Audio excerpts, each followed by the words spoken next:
તમે જે ધર્મની આગળ જતા હશો એ તમારા ધર્મની પાછળ પાછળ તમારા પગલે પગલે હું ચાલીશ. આ કન્યા વરરાજાને વચન આપે છે.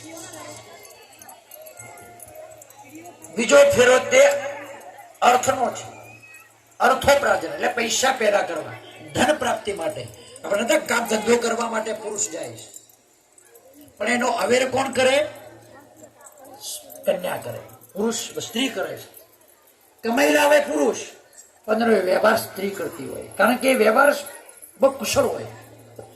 પોતાના બાળકોને ભણાવવા, ક્યાં દાન કરવું, કઈ જગ્યાએ વાપરવા, એના પતિને કહે છે કે પતિ, તમારા ધનનો હું પૂરેપૂરો સહી માર્ગ ઉપર એનો ઉપયોગ કરીશ.